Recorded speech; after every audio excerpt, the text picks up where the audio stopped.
Bonjour et bienvenue pour cette émission Ostéoporose Vite et Clair en partenariat avec le Griot. Nous sommes avec le professeur Bernard Cortet, rhumatologue au CHU de Lille, pour savoir si un régime végétarien ou vegan majore le risque d'ostéoporose.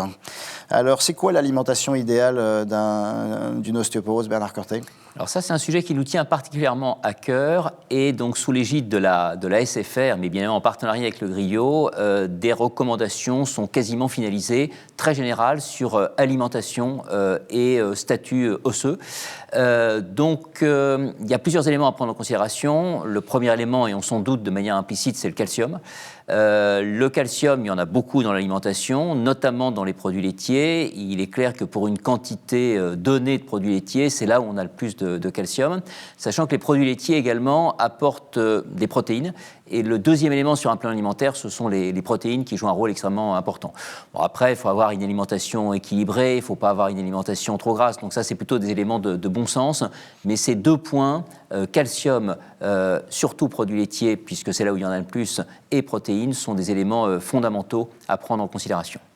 Alors, il y a de plus en plus souvent, on voit dans notre société les régimes végétariens et même des régimes véganes. Vous nous rappelez la différence et vous nous donnez leur impact sur la protection vis-à-vis de l'ostéoporose ? Alors, je reviens à ces recommandations. On a essayé de les faire sous forme de questions-réponses et une de ces questions, c'était justement l'influence d'un régime végétarien et végétalien. Donc, végétarien, on ne mange pas de viande et poissons, mais on mange quand même des œufs et des produits laitiers. Et vegan, eh bien, tout ce qui est issu de l'animal au sens large, on n'en mange pas. Et donc, on dispose en effet de données intéressantes qui montrent que ces régimes, et particulièrement les régimes véganes, sont délétères pour la santé osseuse, notamment en termes densitométriques, mais on dispose également, il y en a un peu moins, mais de données qui montrent qu'il y a plus de fractures. Alors, ça ne veut pas dire qu'il faut aller à l'encontre de ce mouvement, bien évidemment, mais ça veut dire qu'il faut tenir compte de cet élément, il faut que les personnes qui suivent ces régimes le sachent de façon à ce qu'on les suive de plus près d'un point de vue osseux. Il y a une différence entre végétarien et vegan vis-à-vis oui, de risque. Il y a notamment une étude avec, de mémoire, un critère densitométrique qui montre que très clairement, les omnivores, ils ont une densité osseuse donnée, les végétariens, elle est un peu plus basse, et les véganes, elle est encore plus basse. Et ça tient au fait qu'en dehors du calcium, il n'y a pas de protéines, il n'y a pas les protéines nécessaires pour une bonne santé osseuse. Vraisemblablement, alors après, il y a tout un débat quant à savoir si les protéines animales sont meilleures que les protéines végétales. Il y a quelques données qui vont dans ce sens-là, mais elles sont parfois un petit peu contradictoires, et je pense que c'est un mélange d'un petit peu tout ça qui fait qu'on se retrouve dans ce résultat-là. Mais bon, soyons pragmatiques, c'est-à-dire qu'indépendamment des mécanismes d'action, on doit considérer qu'un vegan par rapport à un végétarien est plus à risque de fragilité osseuse. On sait de combien à peu près ? Alors la diminution, elle est de l'ordre, je dirais, de quelques pourcents. On peut dire, bah oui, mais quelques pourcents, c'est rien. Mais le point quand même important, et même si on a moins de données, c'est qu'il y a plus de fractures dans ces conditions, en sachant à ma connaissance que par rapport au risque fracturaire, on n'a pas de données suffisamment précises pour distinguer les végétaliens des végétariens. À densité osseuse égale, il y a un risque supplémentaire par rapport aux omnivores ? Ça, on ne sait pas. On ne sait pas. En toute honnêteté, on ne sait pas. Et alors,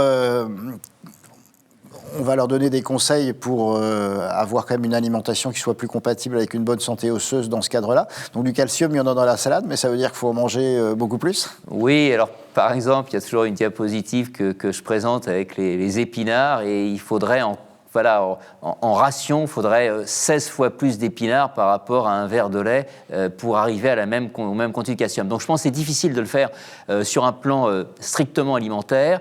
Après, il y a d'autres sources potentielles. Bon, d'une part, il y a un certain nombre d'eau minérale dont la teneur en calcium est quand même extrêmement importante. Et donc ça, on peut jouer là-dessus, en sachant que ça n'apporte que du calcium, bien évidemment, pas de protéines.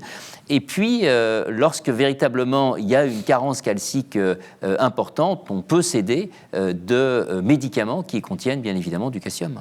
Et alors les vitamine D, dans l'alimentation végane et végétarienne, il y en a pas assez, il faut l'apporter ? Alors ça, il faut reconnaître que la vitamine D n'est quasiment pas apportée par l'alimentation. Il y a quelques aliments qui en contiennent, notamment certains poissons gras, etc. Il y en a un petit peu également dans certains champignons.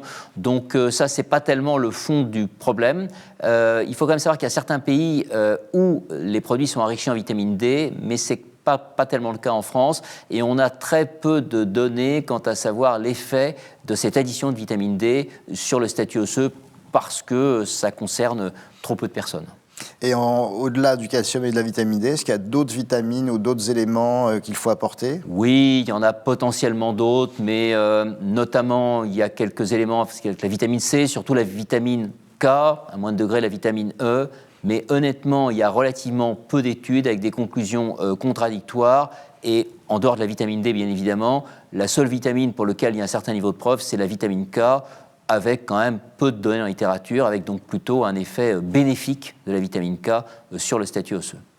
Et alors, quel est votre message final sur le régime végétarien ou vegan et le risque d'ostéoporose?